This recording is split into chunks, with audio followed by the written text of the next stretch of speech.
In the busy heart of Atlanta, there was a huge, successful company called Bright Tech Industries. It was one of the most important companies in all of North America, worth billions of dollars. Everyone knew them for their amazing clean energy and smart home gadgets. The building itself was stunning, with dark-tinted windows, floors that shined, and hundreds of employees in matching uniforms. It looked perfect from the outside. But behind those tall gates and bright signs, there was a big secret. And only one person knew it. That person was the true owner, Mr. Robinson. At just 33 years old, he was one of United States' youngest billionaires. But nobody knew his face. For years, he had stayed out of the spotlight. He never gave interviews and never put his pictures on the internet. Why would he do that? Because he was tired of fake love.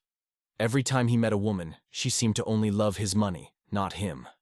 They were all excited about the fame, the expensive lifestyle, and the fancy cars, but they didn't care about him as a person. He had been used, told lies to, and felt embarrassed by women who pretended to have feelings for him, when they really just wanted a piece of his wealth. Finally, he'd had enough. He came up with a brave and crazy plan. He told his most trusted friend and personal assistant, Matthew, "I'm going to pretend to be a poor cleaner in my own company."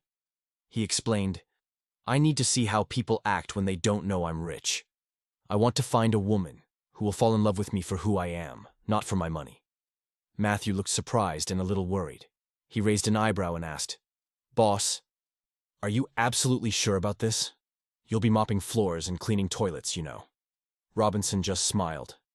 "That's the whole point. If a woman can love me when I'm at my lowest, then she truly deserves me when I'm at my best." The very next morning, they put the plan into action. Robinson cut his nice, expensive haircut down to a simple, low cut. He put on some cheap, oversized clothes, a pair of rubber slippers, and an old cap. He even dusted his face with a light powder to make his skin look darker and older. He practiced talking in a rough, broken voice. The sophisticated Mr. Robinson was gone. Now he was Josh, the new cleaner at Bright Tech. When Robinson arrived at the staff entrance of Bright Tech Industries, he walked up to the security post, trying to act calm and normal. One of the guards looked him up and down. "Yeah, what do you want?" the guard asked. "I'm the new cleaner," Robinson replied, using his new, deeper and rougher voice. The guard took a quick look at the ID card in his hand, then just pointed a thumb toward the main building. "Go on inside.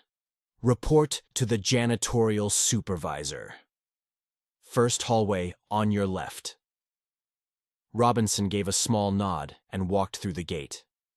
Inside the building, the hallways were full of activity. Staff members rushed by, quickly moving from one department to another. People walked right past him without even looking his way. A few people glanced at him for a second, but then immediately turned away. No one smiled.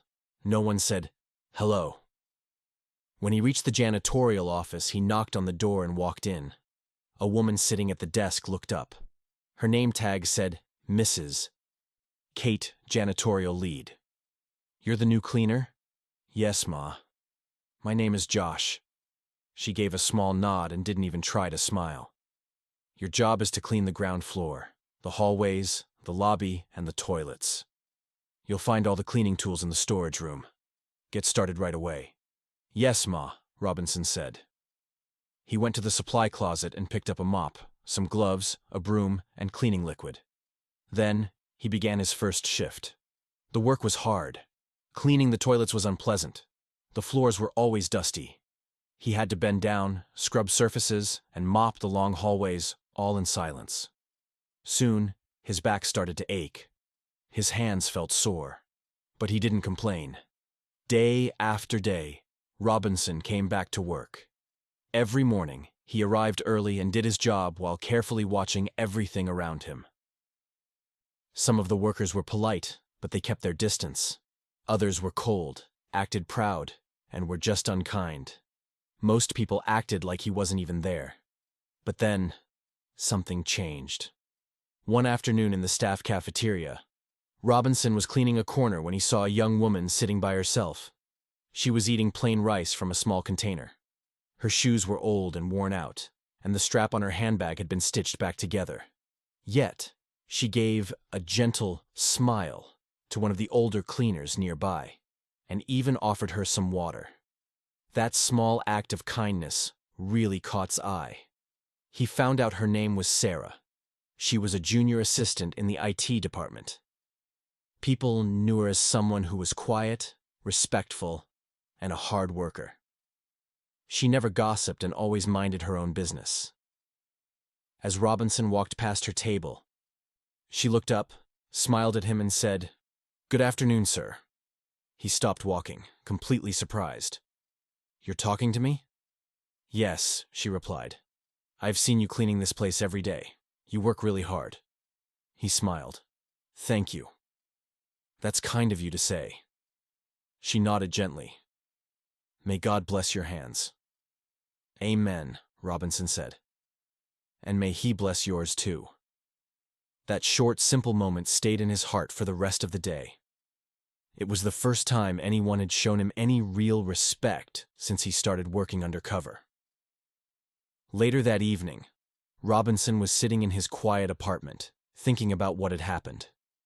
His assistant, Matthew, arrived with some food and a cheerful grin. "So, how was your shift today?" Matthew asked. Robinson gave him a tired smile. "It was tough, as usual." But something different happened. Matthew raised an eyebrow, curious. "What happened?" "I met someone. Her name is Sarah. She actually looked me in the eye. She smiled at me. She spoke to me with respect." "Do you think she's being genuine?" Matthew asked. Robinson nodded slowly. "I don't know for sure yet, but I'm going to find out. If she is the real deal, then her life will never be the same again." Robinson returned to Bright Tech the next morning feeling more curious than ever. He followed his normal cleaning routine quietly, but he paid extra close attention to everything happening around the IT department. He wanted to learn more about Sarah, not just how she treated him, but how she lived her life, how she did her work, and how she treated other people when she thought no one important was watching. Around the middle of the morning, Sarah walked down the hallway, chatting softly with a coworker. Robinson stopped cleaning for a moment just to watch her. She didn't see him. Her walk was gentle, and her voice was calm. She wasn't trying to show off or impress anyone. She looked like someone who had been through difficult times, but had learned how to stay strong through it all. At lunchtime, he saw her again in the cafeteria. She had brought food from home. Simple jollof rice, neatly packed in a container. She sat in a quiet corner and took a small bottle of water from her bag. Just then, one of the office messengers walked past her. He looked tired and sweaty. Without even stopping to think, Sarah called him over and gave him half of her rice. "Take it," she said. "I have enough." Robinson watched this from a distance. That one act of kindness confirmed what he had felt the day before. She was different. He finished his cleaning duties early and went back to the janitorial office to sign out. As he was leaving, he saw Sarah also walking out of the building. He decided to follow her from a safe distance. She didn't get into a car or call a bike. She just walked. Her walking pace was steady and her steps were light. Robinson followed her carefully, staying far behind so she wouldn't notice him. She walked for about 20 minutes until she came to a quiet street with lots of old apartment buildings. She went into a 2-story building that looked old but was very clean and neat. Robinson stood on the other side of the road watching the building. "So, this is where she lives," he said quietly to himself. "She walks to work every single day. No car, and she doesn't even complain about it." He stood there for a few minutes, thinking deeply. This was not a person who was pretending or being fake. She wasn't putting on an act for anyone. She was truly humble and sincere. That evening, Robinson met up with Matthew again. "I followed her home today," he said. Matthew's eyes opened wide with surprise. "You followed her?" "From a distance. Robinson explained. She lives in a small apartment block. She walks the whole way to work. She doesn't even take a bus. And today, she gave away half of her own lunch to someone else. Matthew let out a soft whistle. Wow, that's really rare. I'm going to do something for her, Robinson said. But it has to be done quietly. She must not suspect that it's from me. Not yet. What are you thinking? Matthew asked. Robinson leaned forward. First, I want to make sure she never has to go to bed hungry. Also, find out who her landlord is. I want you to pay 6 months of her rent for her, but anonymously. Matthew nodded slowly, understanding the plan. Okay. Consider it done. Robinson smiled. Also, find out what she studied in school. I want to know why someone with her potential is still in a junior-level position in the IT department. The next morning, Sarah walked into her compound and saw her landlord standing outside with a big, broad smile on his face. "Good morning, sir," she greeted him. "Sarah, good morning, my dear," he said cheerfully. "I was just about to come and find you." She looked confused and a little worried. Is everything all right?" "Everything is more than all right, actually," he said. "Someone just paid 6 months of your rent for you." Sarah's eyes grew wide with shock. "Sorry? What? Who paid it?" The landlord just shrugged. "He didn't give a name. He said it was anonymous. He just told me to let you know that your debt is cleared, and your rent is covered until next year."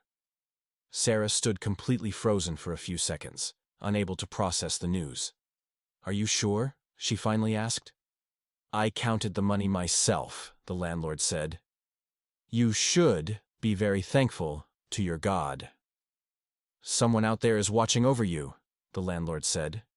She nodded slowly, and her eyes started to fill with tears. "Yes. Thank you, God." As she walked to work that day, her heart felt light and happy. For the first time in many months, she didn't have to worry about paying her rent. But she couldn't stop wondering. Who paid it? And why? When she got to work, she went straight to the back hallway for her usual morning break. That's where she saw the cleaner again. Still in his disguise, she gave him a warm smile. "Good morning, sir." "Good morning," he replied. "You won't believe what happened to me today," she said. "What is it?" he asked, pretending he didn't know anything. "My rent was paid for me, for 6 whole months. No name, no explanation. The landlord just said it was an anonymous person." Robinson acted surprised. "Wow, that's amazing. God truly works in mysterious ways." She nodded, and her voice shook a little with emotion. "I just wish I could hug the person who did it. Just to say thank you." He gave her a gentle smile. "I'm sure they already know how thankful you are, and maybe one day you'll get to meet them." She laughed softly. "Maybe." Then she looked at him more closely. "You know, you're different too. Most people in this company don't treat cleaners like real people. But you always listen. You always greet me back." Robinson gave a simple reply. "It costs nothing to be kind." She nodded. "That's true." Just then, her phone buzzed. She politely excused herself and left. Robinson stood still for a moment, thinking. "Sarah," he whispered to himself, "you have no idea." Robinson had never looked forward to a workday the way he did now. Every morning, he came in early and started his cleaning, but his heart was focused on one thing: Sarah. She had become the best part of his day. She was always calm and always kind. She never looked down on anyone.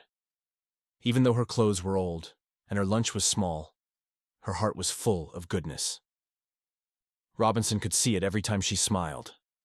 One afternoon, after a long morning of mopping the hallways, Robinson went to a corner of the staff cafeteria to rest. Sarah came in, quiet as usual, and sat at her favorite spot.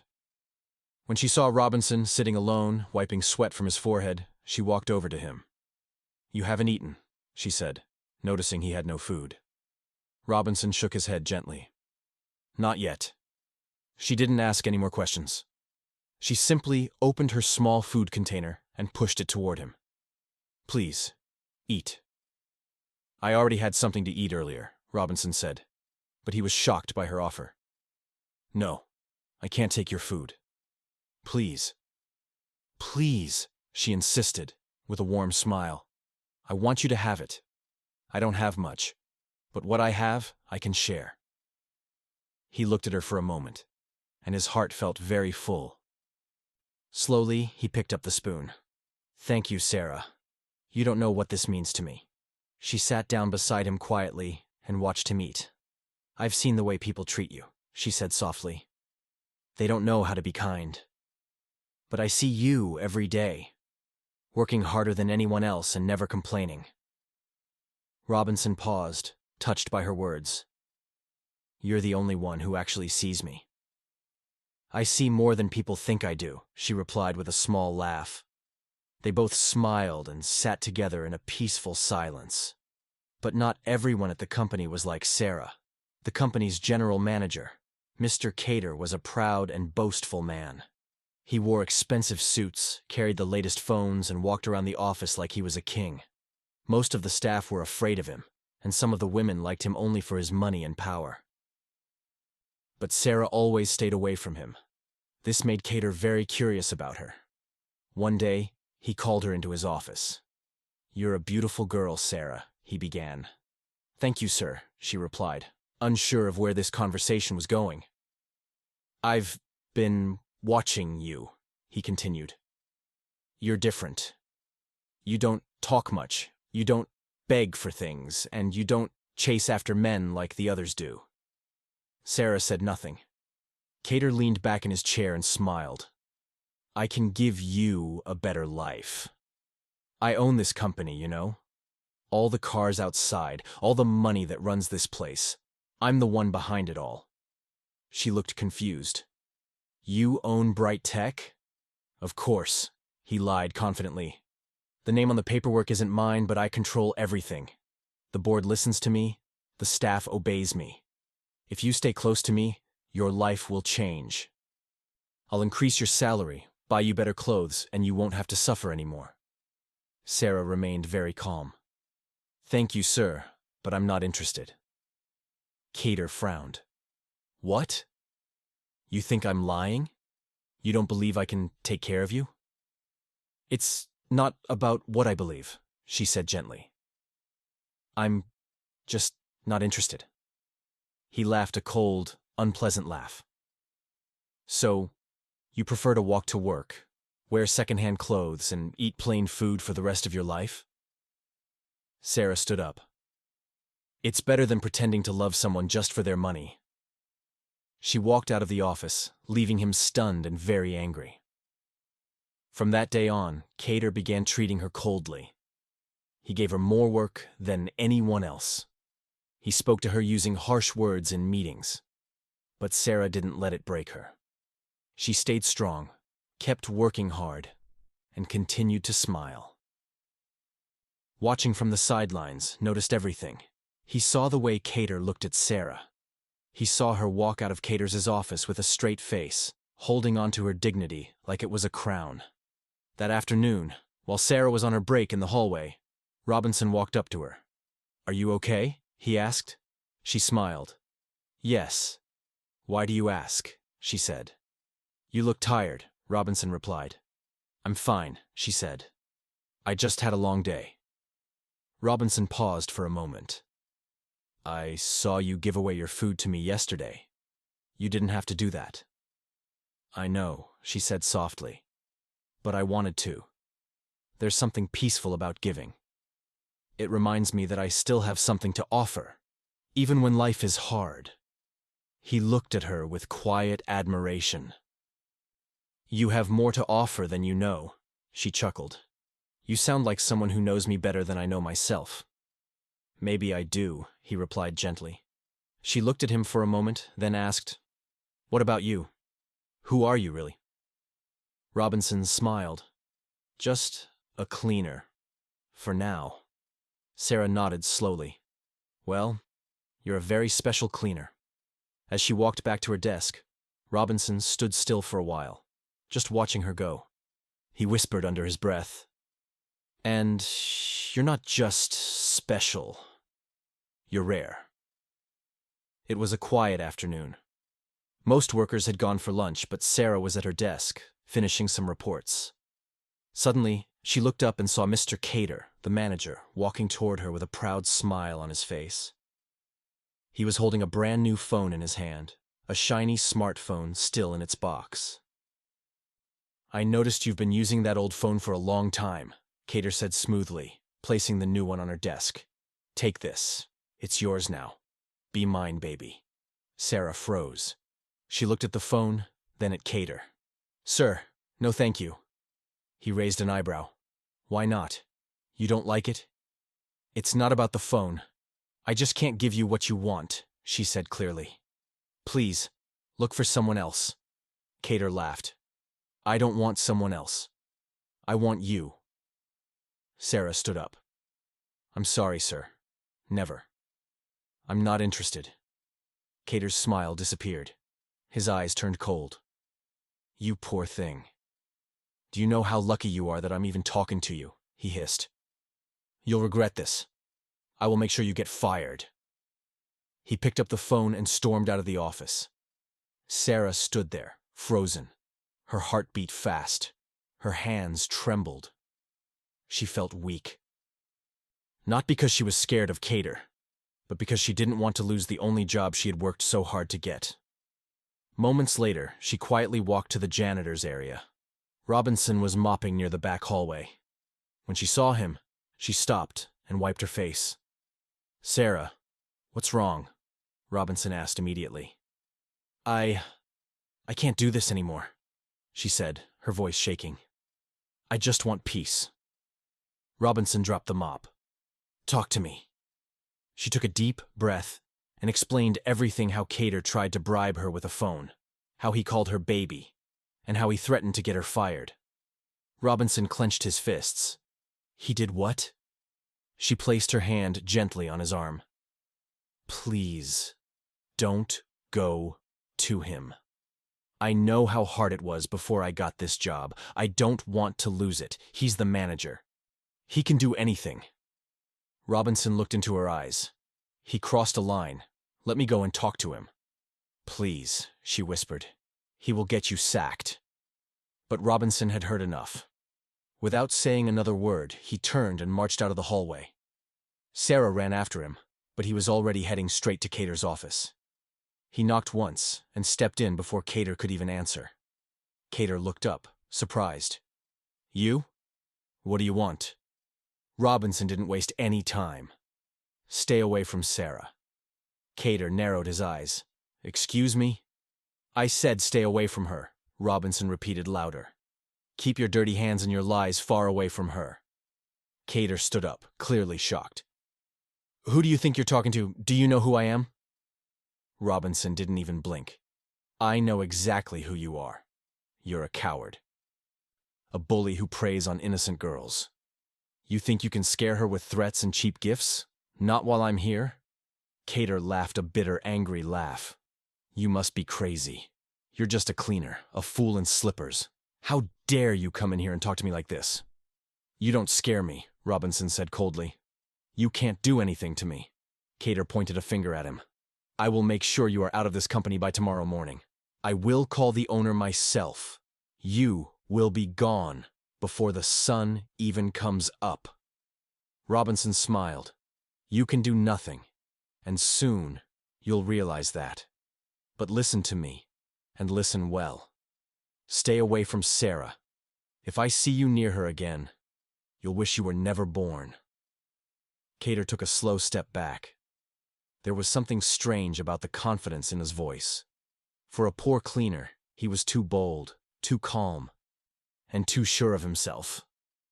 "Who exactly are you?" Cater asked, completely confused. Robinson didn't answer. He simply turned around and walked out of the office, leaving Cater frozen in place, feeling both angry and full of questions. Sarah waited nervously in the hallway. When she saw Robinson return, she rushed over to him. "What happened?" she asked. Did he do anything to you? Robinson looked at her gently. No, but I did. I told him to leave you alone. And he will. She looked scared. What if he really gets you fired? Robinson smiled softly. Let him try. He'll be the one to leave, not me. Sarah looked at him strangely. There was something in his eyes that felt bigger than what she saw on the outside. Something powerful. Something hidden. But she didn't ask him about it. She simply said, "Thank you." And he replied, "I'll always protect you, no matter what it takes." After a long day at work, Sarah returned to her small apartment. But when she reached her door, she stopped. Right there on the floor in front of her door was a small bouquet of flowers and a brand new phone box, neatly wrapped with a red ribbon. Tucked beneath the ribbon was a small letter. She picked it up, her heart beating fast. On the front of the note, in neat handwriting, were the words, "From me to you, your secret admirer." Sarah stood frozen. She looked left and right. No one was there. The hallway was quiet. She opened her door quickly, picked up the items, and stepped inside. Her hands trembled as she placed them on the table. Who would do this? She whispered. Why? She didn't sleep well that night. Her mind kept thinking about the flowers, the phone, and the letter. She was not the type of girl who received surprises. She had always lived quietly, kept to herself, and avoided attention. So, who could be watching her now? The next morning at work, she waited until break time, then quietly walked to the back hallway where she always found. He was there, as usual, gently mopping the floor. She called softly. He looked up and smiled. "Good morning, Sarah." She stepped closer. "Something strange happened last night." His smile faded. "What is it?" "I got home and found flowers and a phone at my door. There was a letter, too. It said, 'From me to you, your secret admirer.'" Robinson paused, looking genuinely surprised. "Really?" She nodded quickly. "Yes, and I'm scared. I don't know who is watching me. I want to report it to the police." Robinson dropped the mop and walked closer. "No, Sarah, don't go to the police. Not yet." "But I don't like it," she insisted. "I don't want strangers leaving things at my door." Robinson nodded gently. "I understand, but it might not be dangerous. Maybe it's someone who really admires you quietly and is just afraid to say it." She looked at him nervously. "I'm going to throw the flowers and the phone away. I don't want them." "No," Robinson said quickly. "Don't throw it away." "Then you take them," she said.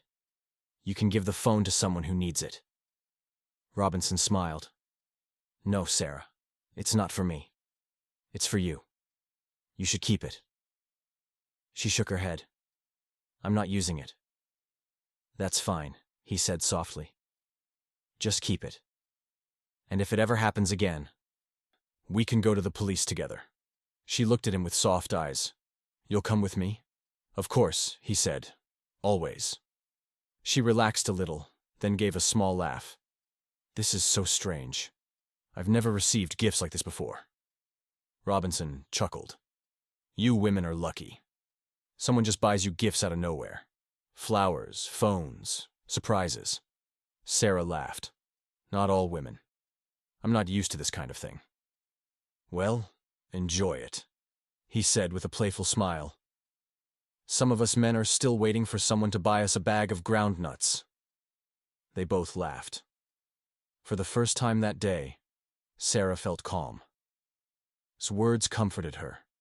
His presence gave her peace. Even though she didn't know who sent the gifts, something inside her said she was safe. Sarah had just finished arranging some files when she received a message from the receptionist. It read, "Please report to the manager's office immediately." Her heart skipped a beat.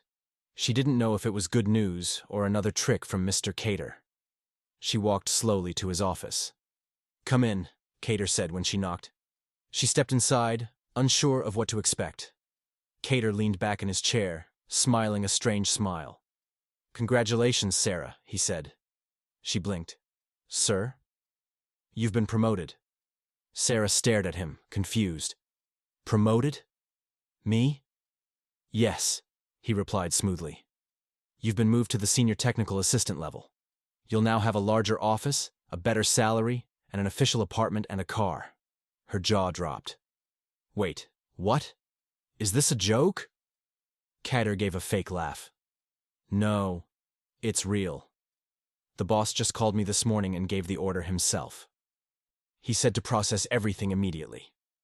Sarah's eyes filled with tears of joy. "Oh my God. Thank you, sir. Thank you so much." Without waiting for him to say more, she smiled brightly, turned around, and rushed out of the office with excitement. The moment the door closed behind her, Cater's smile disappeared. He banged his fist on the table. "Who is this stupid boss?" he shouted. "How can he just call and promote someone like that without asking me first?"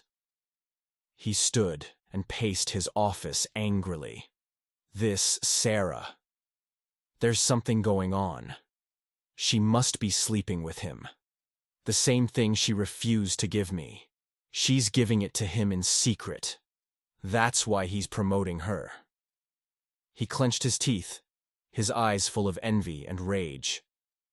"I must get her. If she doesn't give it to me willingly, I'll take it by force. She thinks she's smart. I'll show her I'm smarter." Meanwhile, Sarah ran happily through the hallway, heading straight to the back area where she knew Robinson would be cleaning. She found him wiping the glass doors. She called with excitement. He turned, surprised by the joy in her voice. "Sarah, you look like someone who just won the lottery." She laughed. "Guess what happened?" "What?" "I just got promoted." His eyes lit up. "You what?" "Yes, I've been moved to senior assistant. I'm getting an apartment and even an official car. Can you believe it?" Robinson smiled widely. "That's amazing, Sarah. I'm so happy for you." "I still can't believe it myself," she said, holding his hand for a second. "I have worked so hard. For once, life is smiling at me." Robinson looked at her warmly. "You deserve every bit of it. And more." She smiled back. "Now that I've been promoted, get ready. I'm going to spoil you, my friend." He burst into laughter. "Thank you, my best friend. I can't wait to eat your money." They both laughed, the sound echoing through the quiet hallway. It was a quiet Saturday afternoon when Sarah invited Robinson to her new apartment. The place was fresh, peaceful, and well-furnished. Everything was set up nicely. When Robinson walked in, he paused at the doorway and looked around slowly. "Wow," he said. "This place is so beautiful." Sarah smiled. "Thank you. I'm still settling in, but I'm grateful." Robinson nodded as he took a seat. He looked calm, but deep inside, he was nervous. He had been holding something in his heart for days, and now he knew the moment had come. They talked about work, laughed about random things, and shared stories from their childhood. After a while, he sat up straighter. His heart beat faster. "Sarah," he said gently, "please don't be angry. I need to tell you something." She looked at him curiously. "Okay, what is it?" He looked into her eyes. "I like you. A lot. I don't just like you. I love you." Sarah blinked, surprised. Her expression changed slowly. "You love me?" Robinson nodded. "Yes. I've felt this way for a while now, but I didn't want to rush or make things awkward. I've watched how kind you are, how you treat people, how strong you are. It's not about your new position or the house or the car. It's about your heart." Sarah looked down at her hands. She was quiet for a moment, then said, "I wasn't expecting that." "I know," he said softly. "But I wanted you to know the truth. You're my friend, and I care about you," she said honestly. "But I don't know if it's love yet. I need time to think. Robinson nodded. I understand. Take all the time you need. I'm not going anywhere. She smiled weakly. Thank you for being honest. They spent the rest of the evening talking like old friends. But something had shifted. Sarah felt the weight of his words. Her heart was now filled with questions and thoughts she hadn't prepared for. By Monday morning, Sarah returned to work, still thinking about what Robinson had said. She had barely slept all weekend. Her mind kept replaying his voice, his expression, and the feeling in her chest when he said those words. I love you. She liked. He was different from anyone she had known. But love? She wasn't sure yet.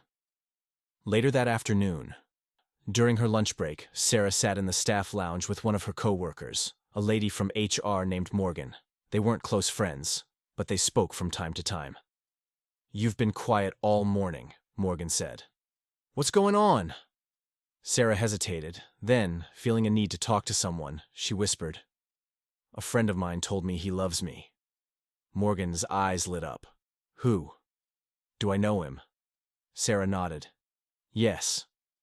Morgan blinked. As in the cleaner? Sarah nodded slowly. Morgan dropped her spoon. Are you serious? Yes, Sarah replied, already sensing the judgment in Morgan's voice. That's unexpected, Morgan said. Then she leaned closer. Let me tell you something. You need to be careful. Why?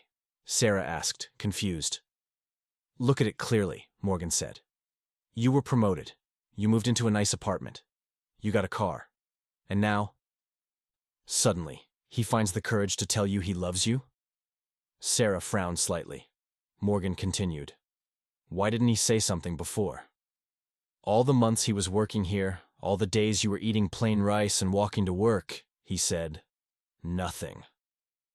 But now that you're rising, he finds his voice. Sarah didn't respond. My dear, you're smart, Morgan finished. Use your head.